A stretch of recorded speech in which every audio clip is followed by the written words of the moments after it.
jam hiire mon bandiraɓe tedduɓe musidɓe sehilaɓe dingiral jamma bela yo Allah yurmo musidɗo men Dialli Siako ɗum kanko e dendagal maaɓe julɓe en garti ha hande jokkude ɗo yewtere siira nde gonnoɗen e dow mum e deftere musidɗo men ceerno Harouna Sy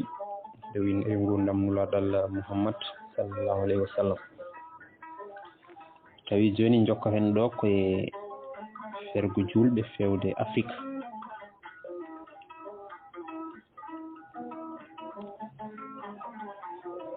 Nden caɗele ɗe keewi hay Aboubacry daɗani hen Mouhammadou Tayiɓe to janguirde to galle Arqam wiɓe caɗele men keewi e bandiraɓe men e nokku men kala mon katanɗo te ene yiiɗi yaade yo ar yaaha Éthiopie to Afrique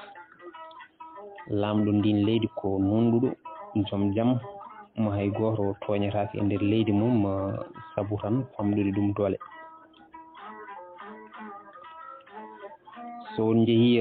gonon toon ha gueno wertina gueɗe ɗe so Allah jaaɓi ma gonangal mon newoto ɓe jaaɓi ferde dental ngal yimɓe 16 adi yaade e ɓen Ousmane Bi Affan desɗo Rogi Bi Mouhammad yo jamme kisal wone makko e dow ɓe cuuɗo hade hefere ɓettinde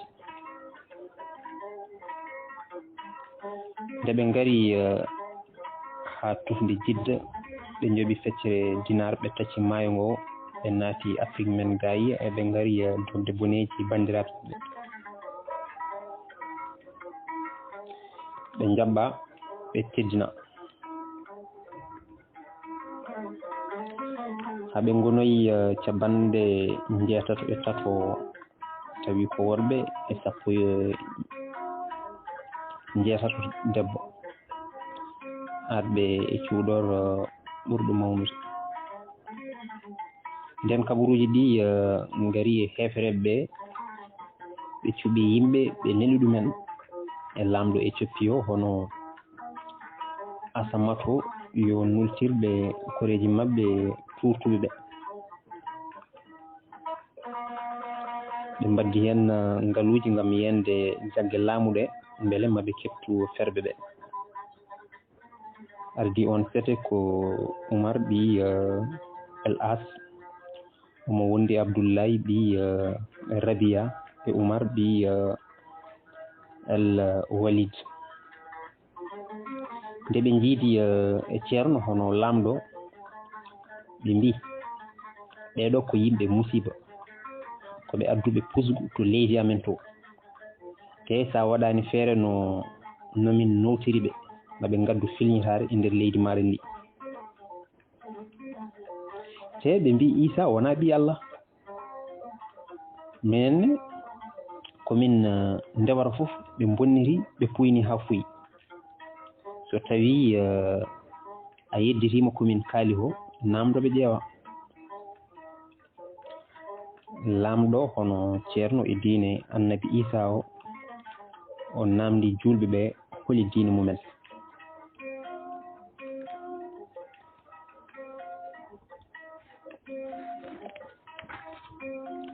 Jafar ɓi Abou Ɗalib wi an lamɗo minen komin leñol bongol min gonno min ndewanno ko piije hono gueɗe emin ñaama jiiɓe emin ñaama jiiba min dumino tan koye warodirde tajji enɗam emin bona e hoɓɓe amen te to leydi amin to ko wawi fiya walla wara bandum ko ni min koɗirno hande gueno nuli amen goto e leñol amen momin gandi enɗam mum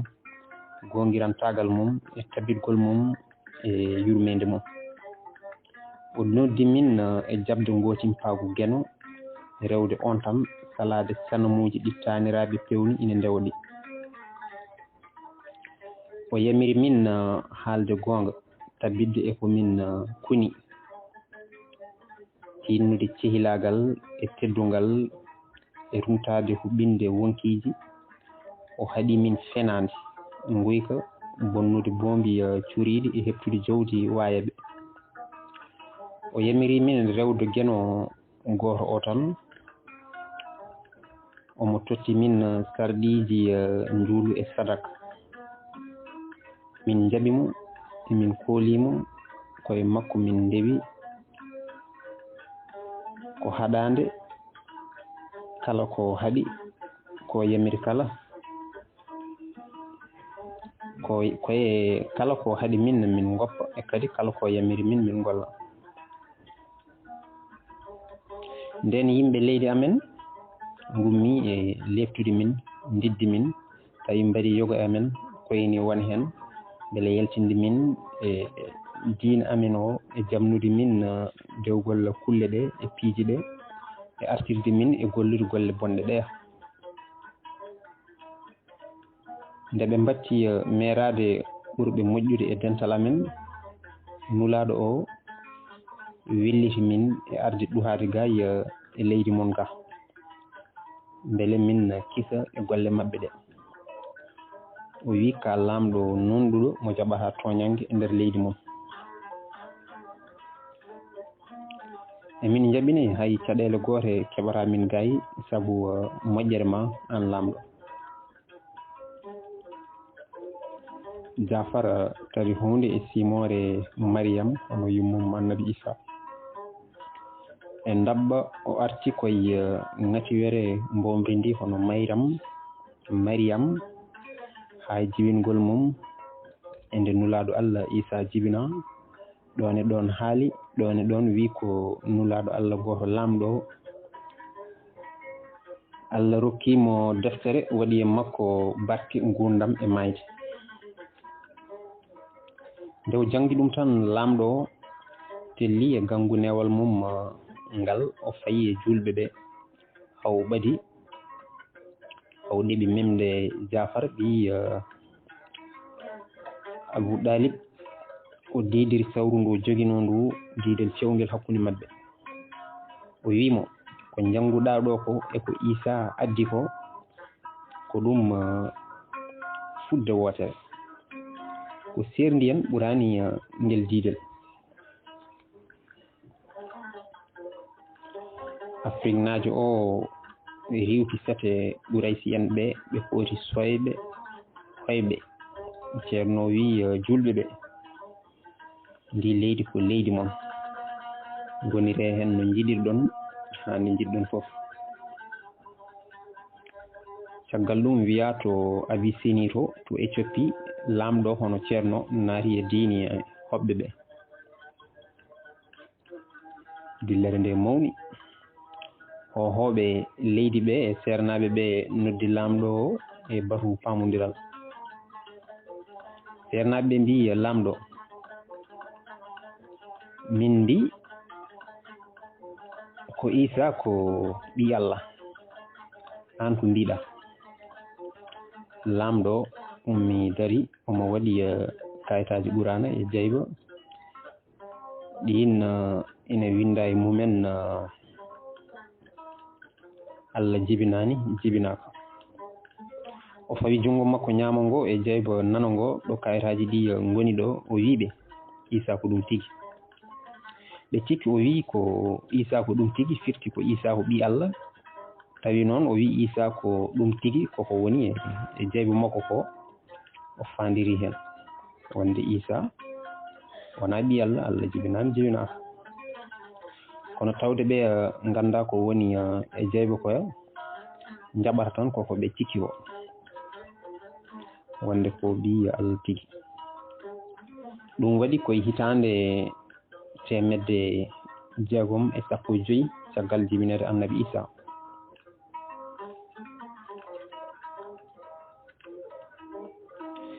E ɗiɗo sahaji tellugol ɓurano o taƴodiri fodde dumunno juuɗo balɗe capanɗe 4 walla ko seeɓi ɗum seeɗa e won kongi haydara tellaki. ɗum hawni anɓe ɓe goni e dimbinde koye koni tawi min maayi o Allah wi o Allah wi tan mo gasata ko ni kay kala ko ɓamira cas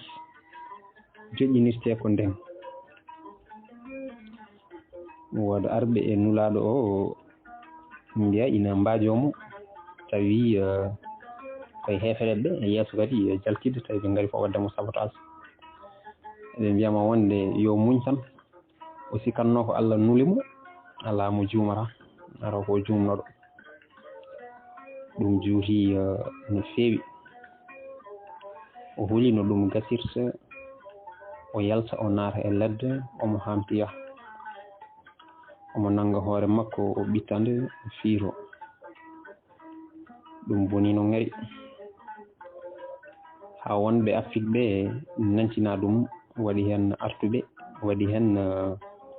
yantoyɓe e diine goɗɗo kono ɓurɓe hewde ɓe ko nanguɓe Allah jokki jabde Allah ko nden ndeɗo simore capanɗe 9 feññangue telli e inde Allah jurmotoɗo jaafotoɗo o mi wondiri feññangue e jamma so somi kala kala joome ɗaccanima te añanima gurdam paɗam ɓuri e ma e ɗamɗo joome e gonga ma rokki ɓure ha beltoɗa beele o tawanoma ka baaye o faabima beele o tawanima ka majjuɗo o ɗowma beele o tawanoma ka basɗo o aldinma so tawi ko baaye wadde oto lorlu ɗum so tawi ko lamdotoɗo oto riwtu ɗum eko faati e moƴƴe joome waɗanma jangto Allah gonɗi hefereɓe ɓe laawima ɗi jaam haala mo ka tellima kadi gure saraji ɗe kewɗe hen nani nulal ngal waɗi jabɓe Mouhammadou yo jaam e kisal gone makko ina sooro luumoji ina de yimɓe ina waajo ɗumen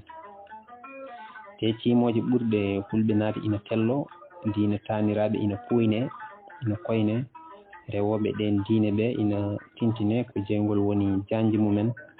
kam e majji te mbaɗi ngul ɗi gandaɓe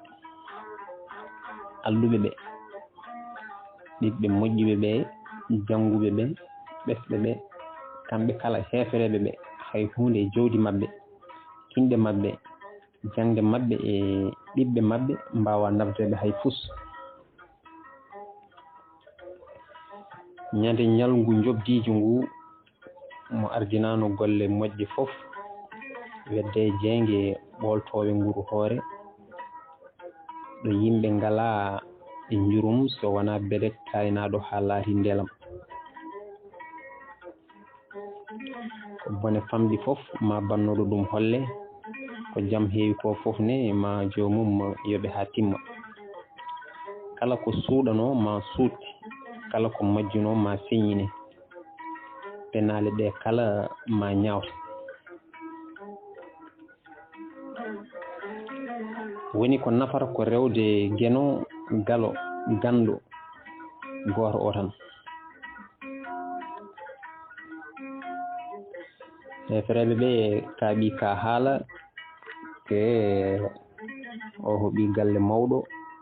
te Abou Dalib ko jogaɗo jurum ko jogaɗo hurum ko joom ɓesgu te natani e diine o tawi noon ko kam wambimo wimo yo haal diine makko ɗo yiɗi ɓe pelliti ɓe mbaɗi baru ɓe cuuɓi yiitiniɓe mabɓe jogiiɓe konngol e wuuro he ina wonno e on sete Abou Lahab Abou Soufiane Abou Diali tawi mawɗo mabɓe ko Walid ɓi Muqira ɓe ngari to Abou Dalib Mouhammad mo jaam e kisal ngoni e mum nodda ari ɓe jooɗi ɓe mbi Abou Dalib min natti wawde muñde komo min natti wawde muñde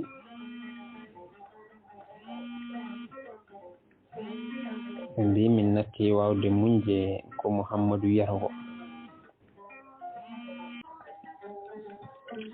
ɓe ngari ɓe mbi Abou Dalib min natti wawde muñde e ko Mouhammadou wiyata ko e ko waɗata ko. O wi min komin fuuyiɓe e rewoɓe bolle puyɗe min muñi. O wi komin huɗaɓe min muñi. O wi komin payi ko jeygol minen e taniraɓe amen fof emin muñi. Joni omo ƴatto sanamuji Allah ɓe mbiyata ɗe, omo ƴatto Allahji amen ɗi, ɗum ɓurti. Joni min mbi ko yo rew Allah makko kanko e yimɓe makko, min ndewa Allahji amen ɗi min ndeeƴa. O woppa jime makko ɗe o yennirta Allahji amen ɗi, o woppa ɓurana makko, ɓurana ɓe mbiyata ɗum ko jime makko. ɓe mbimo kadi walla joni ko Allah goto tan ndewaton minen ko kewɗi ballodiren ndewen Allah mon ñalawma goto, ndewen ɗi amen ɗi ñalawma goɗɗo, natten no mbaɗen ni. ɗum famni e hakkille babiraɗo Abou Dalib wi joni dey Mouhammad koye ma heddi, ɗum ɗo kam ko an ɗum wallata. nulaɗo Allah wi mo jaam e kisal goni mum, o wi babiraɗo baba min ko Allah yamirimi ko kalanmi ko ɗum mbaɗanmi, mi ustata mi ɓeydata hen hay kulal. so ɓe mbaɗi nangue e junggam ñaamo, ɓe mbaɗi lewru e junggam nano ngo, beele welnade mi addanta kam nattude yettinde yamirore Allah nde.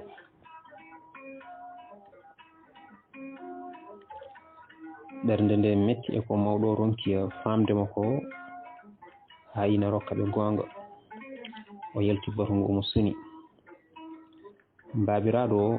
o mi abbimo, takkimo e becce mum, welnitimo, yafnimo, wi jokku golle ma baboyam,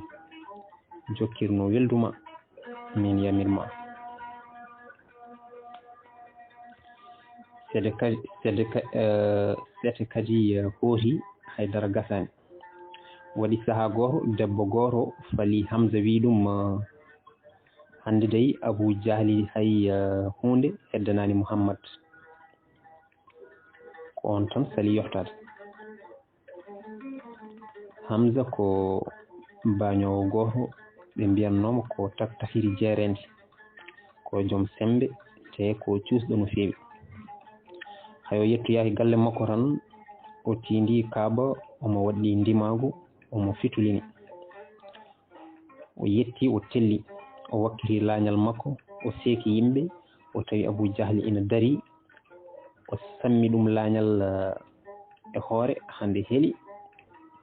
o wi ɗum tawam ɗo. suudu maksumen laawi, Abou Jahli hajiɓe wi goppe Hamza, so tawi ko gonga hande ko min toñi ɓi musidɗo makko Mouhammad, bone kadi hayri. Hamza arti galle wi Mouhammadou mi yettinimama to Abou Jahli, kelmi hoore makko. Mouhammadou wimo ko saabi mbadda ɗum. Hamza wimo beele ina welma.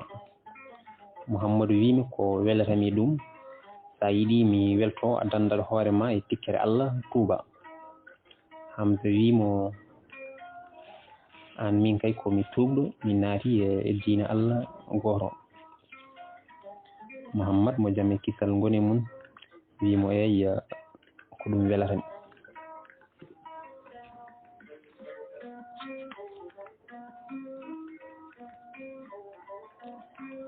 ngol tuubgol kadi addari tuuboɓe hewɓe sikki nonnoɓe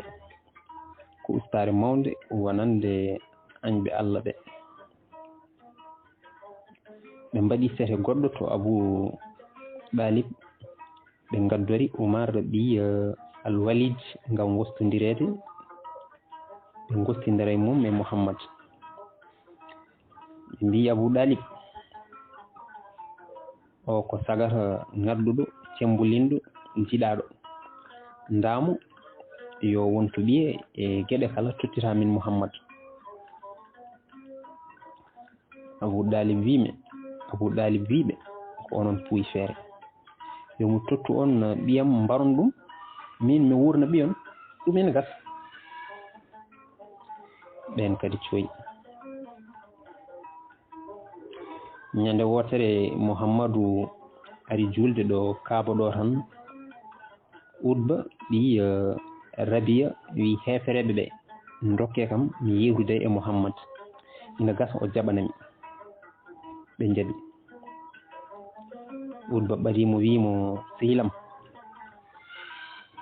hetto mi yewtane ina gasa nanodiren pamodiren. aɗa andi ka ɓi wuro ngo hayso aɗa ƴetto ko taniraɓe men ndewata ko aɗa fecca ɓesguji jiɗmi ko ballodiren dartinen ndu jiwru hakkude men heɗo ɗe peeje yama ɗe belma. so tawi ummande maɗe nde jiɗɗa ko jawdi mamin ndendin min tottuma ha ɓurtoɗa min ngalo. so tawi ko teddugal mamin mbaɗe koho amen. so tawi ko laamu mamin piile joni laamɗo. walla kadi so tawi konnguɗi maɗi ɗi longuinteɗa ɗi ko ɗum rafi ardi e ma mamin ndendin jawdi min nula ɓurɓe wawde safrude ngara cafruma. joni noon ko an suɓoto.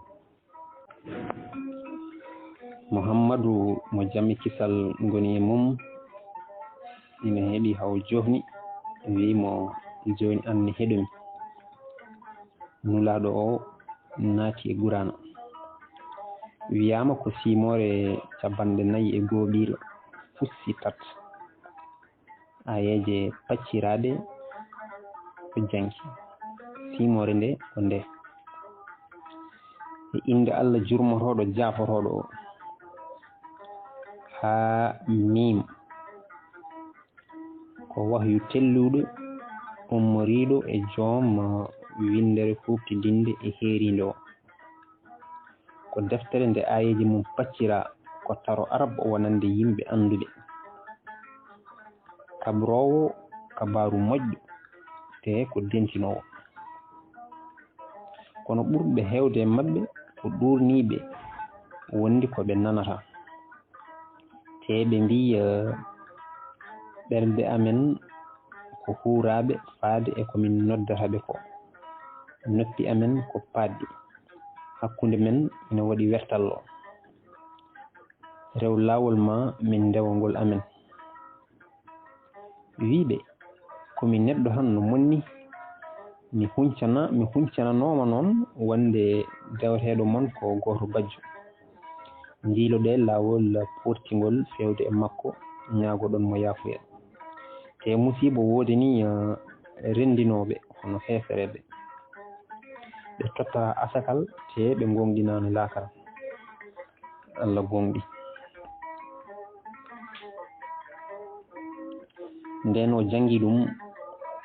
o jaabima ko nguɗi mawɗo o ɗi wona rafi haalnata nelaɗo o ko Allah tellini e makko omo haala ɗum e ɗemgal mabɓe o yiilaki jawdi walla inde ko kabaru moƴƴo e jertinde